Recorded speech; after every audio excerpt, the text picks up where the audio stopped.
Welcome back, everybody. Hello again. Thank you all for joining us again. I'm Sienna McKnight. If you missed it, I'm the Director of Communications and Logistics here, and it's my sincere and deepest pleasure to introduce our transformational guide and our host for this year's One Heart, One Earth Global Healing Summit, Awakening the Sacred Body. She is not only the founder of the Buddhist Biohacker platform, but she was initiated by His Holiness the Dalai Lama himself.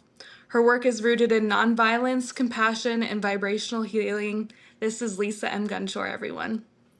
Thank you, Sienna Renee. Of course.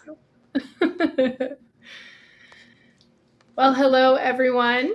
Hello, and welcome back in, and welcome to my talk for this event. And I'm super honored to kick this off today. And my whole topic today is from burnout to embodiment, and how I found my way back again. And so let's just take a minute first, everyone, to just take a breath.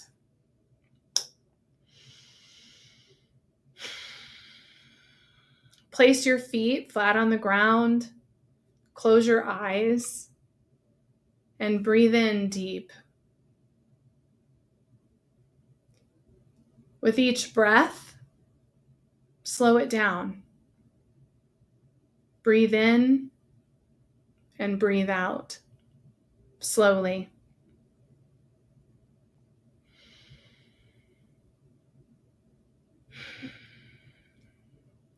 As we gather today for this potent summit, I want to invite you into my story.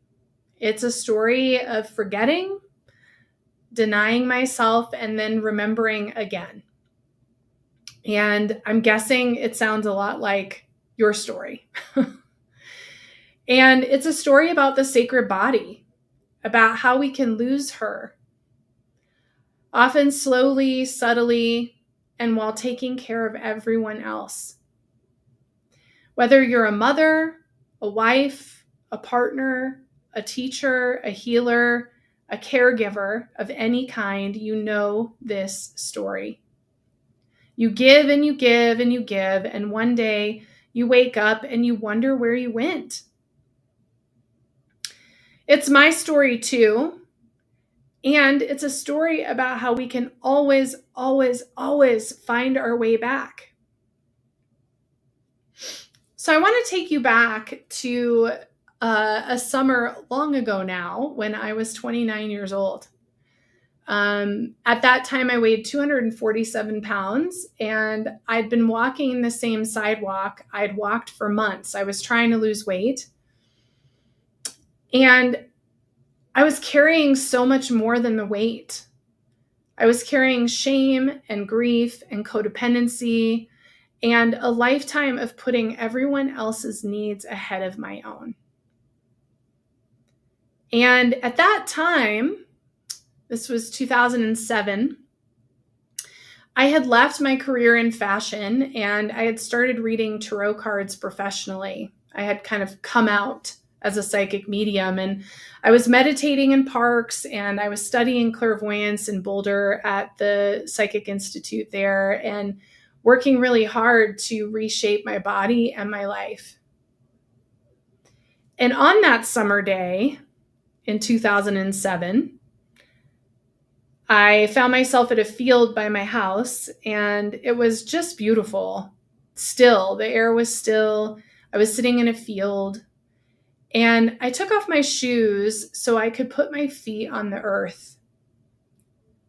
And as I placed my palms on the grass, I connected really deeply to something unseen. I entered the Akashic records, and I saw there that I had a soul contract I had made to carry extra weight, not just for myself, but for others.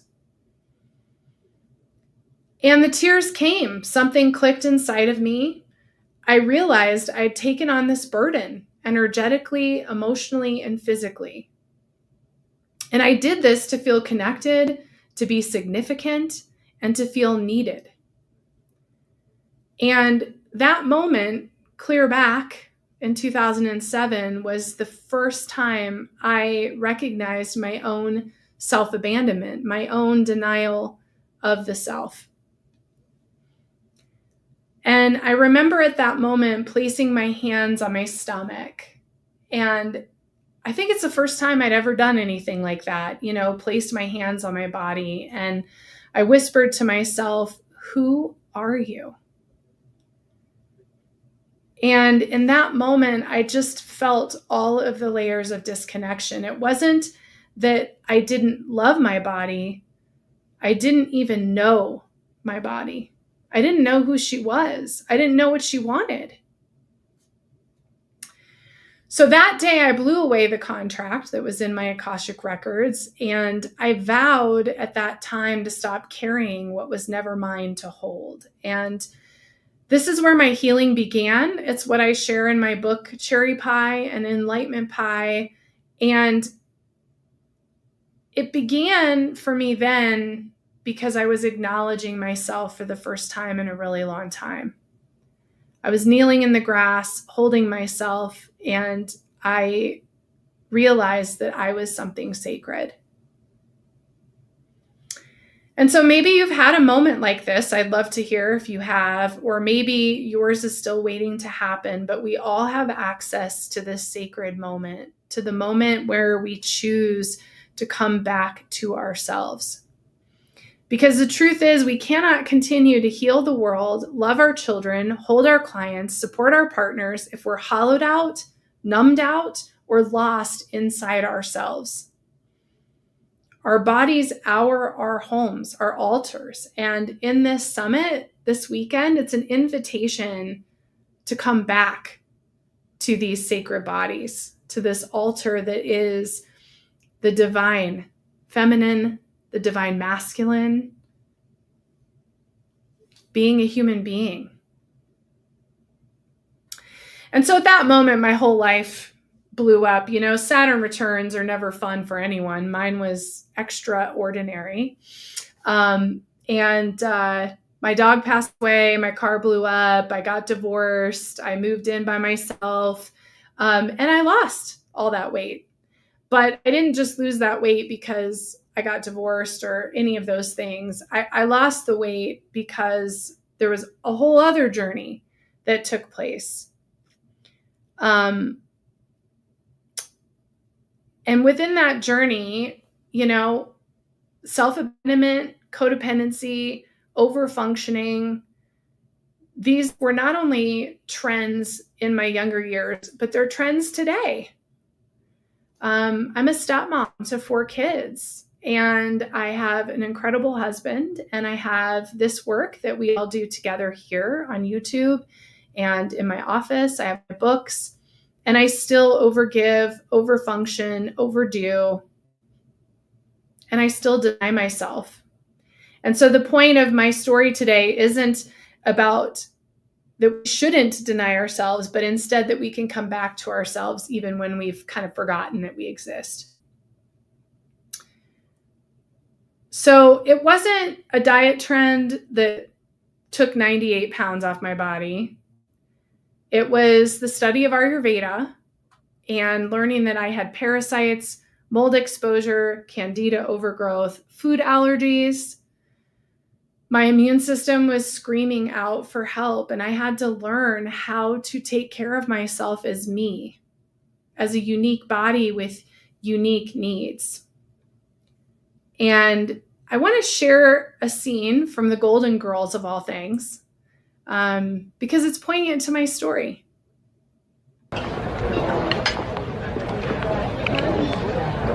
Dr. Bud? Yes. You probably don't remember me, but you told me I wasn't sick. Do you remember? You told me I was just getting old. I'm sorry, I really don't. Remember, maybe you're getting old. That's a little joke. Well, I tell you, Dr. Bud, I really am sick. I have chronic fatigue syndrome. That is a real illness. You can check with the Center for Disease Control. Oh, well, I'm sorry about that. Well, I'm glad. At least I know I have something. I'm sure. Well, nice seeing you. Not so fast. There are some things I have to say. There are a lot of things that I have to say. Words can't express what I have to say. What I went through, what you put me through. I can't do this in a restaurant. Good. But I will. Louis, who is this person? Look, miss. Sit. I sat for you long enough. Dr. Bud, I came to you sick. Sick and scared. And you dismissed me. You didn't have the answer. And instead of saying, I'm sorry, I don't know what's wrong with you, you made me feel crazy, like I had made it all up. You dismissed me. You made me feel like a child, a fool, a neurotic who was wasting your precious time. Is that your caring profession? Is that healing? No one deserves that kind of treatment, Dr. Bud. No one. I suspect had I been a man, I might have been taken a little bit more seriously and not told to go to a hairdresser. Look, I am not going to sit here anymore. Shut up, Louis.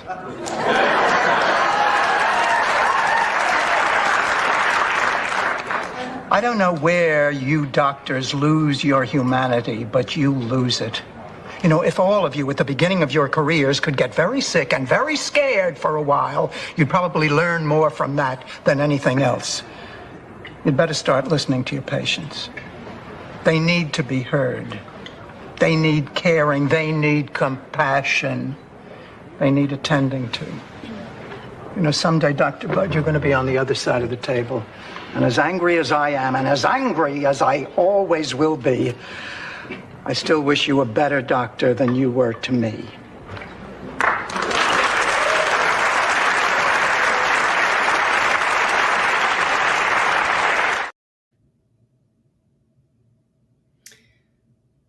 In 2011, I became chronically ill, and without any explanation for what was happening to my physical body, I was told by a doctor that I was crazy and offered a prescription for Xanax. And I knew that I wasn't crazy, and I knew very well what was happening with my body was not normal. And it took a lot of effort and research and some synchronicity to find Dr. Jill Carnahan, who was the first doctor to sit down with me and ask me the question, what is happening to you? Let's look deeper. And that moment changed my life. She saw me as a person, not as a diagnosis, not as some crazy person, but as somebody who had a genuine story to tell. And it was the first time that somebody was listening to me and what I had to say about what I was feeling. And from there, we discovered parasites, food allergies, mold, and candida. And I went through a huge process detoxing from all of those things. And it is what inspired me to write Enlightenment Pie, so that I could share that process of natural healing with everyone, because it can get expensive and it can get challenging. And I wanted to offer the support that I wasn't able to get, which was, finding all of the research and tools in one spot. And so with that, the weight began to fall away, and not just the pounds, but the attachments, the roles, the stories, all the things I no longer wanted to be or roles I wanted to play in my life. I realized at that point that the path to freedom was paved by honoring myself. Our bodies don't lie. She tells us everything if we listen. I wasn't broken or burdened, and healing and letting go of what wasn't mine to carry, giving my body the love that she needed, was my savior. And so here I am, 15 years after that first time, and I've gone through a lot of different detoxes and transformational experiences with my health and my health crises. And yet, I still find myself denying myself, over-functioning, over-giving, and wanting to disassociate. And it's not easy. Even as healers, we still need to heal. And when I wrote the second edition of Enlightenment Pie, I had this realization. There's not really a cure for any of this. Enlightenment Pie, my book, isn't a cure. Detox isn't a cure, right? Just stopping being codependent isn't a cure. Instead, I changed my language because I realized that it's not about a cure, but it's about a new way in. And it's about knowing that it's okay if old patterns resurface and that there's work to be done for your well-being when that happens, but it's okay. I love this quote that transformation is like the tide. There are times of boldness when the fire of transformation burns bright, when we feel youthful and creative and unburdened. And there are also times in our life when our energy diminishes, our discipline softens, relationships become toxic, our emotional health falters, and the energies we haven't intended to begin start feeding on us. Prem Rawat said, "Life is a tide, float on it, go down with it, and go up with it, but be detached. Then it is not difficult." And Anne Lindbergh said, "Perhaps this is the most important thing for me to take back from beach living. Simply the memory that each cycle of the tide is valid, and each cycle of the wave is valid. Each cycle of a relationship is valid." And understanding this invites us to surrender to the ebb and the flow of our own nature, to surrender, to be with what is, to hold space for our imperfection. Because each experience around that spiral is an opportunity to go deeper into ourselves, to come home again. So when we have those moments where we wake up and we realize we've denied ourselves again, it's really easy to go into self-loathing, isn't it? It's really easy. I see Sarah. Sorry, I'm going to take a drink of water. "I pray I will be protected from becoming a jaded healer. It is just so devastating to those we serve." Denise shares, "Going through a Saturn return now." Whew, yeah. And Pytho shares, "Mold exposure for sure.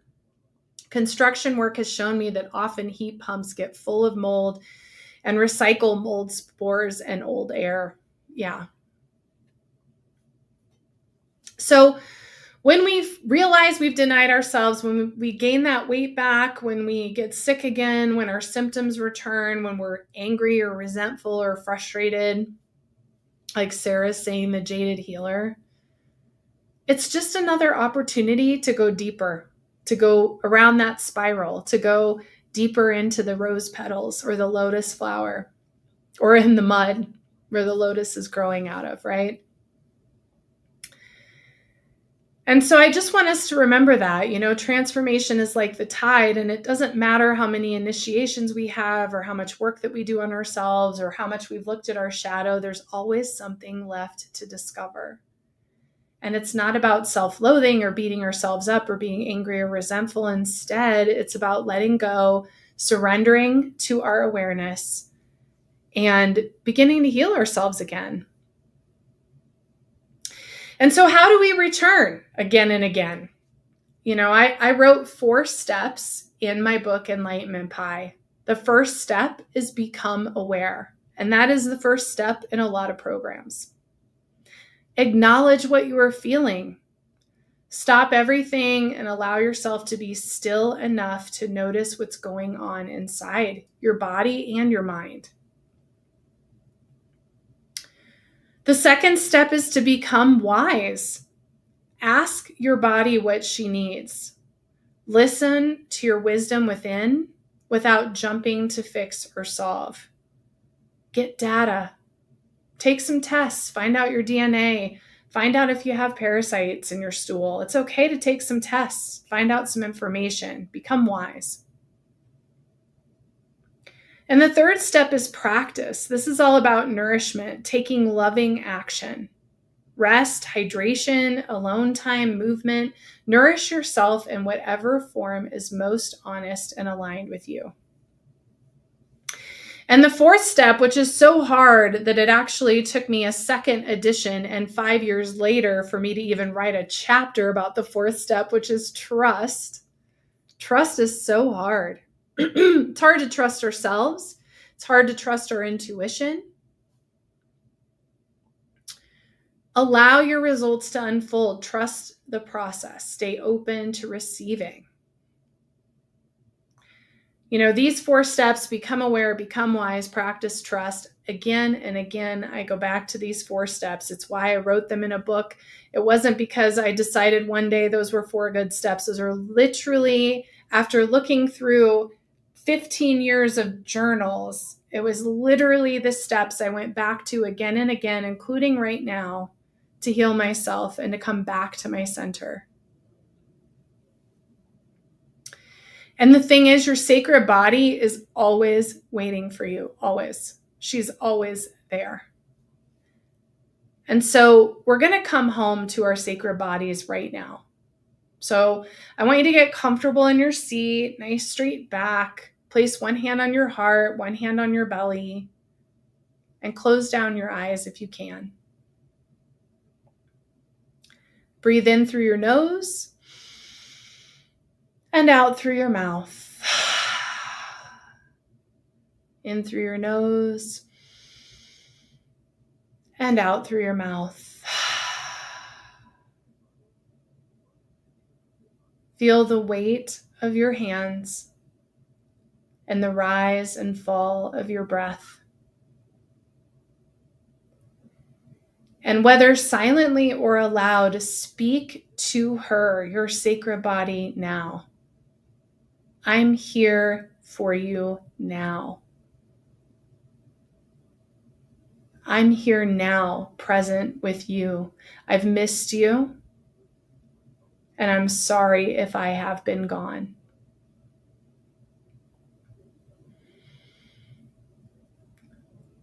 Let your breath soften.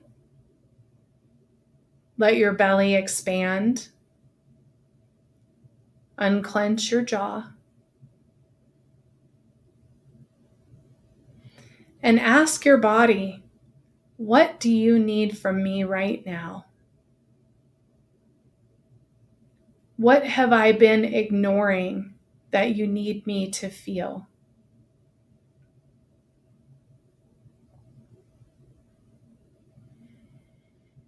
Take another deep breath in. And affirm to your body, I reclaim my sacred body. I am safe to feel. I return to myself with love.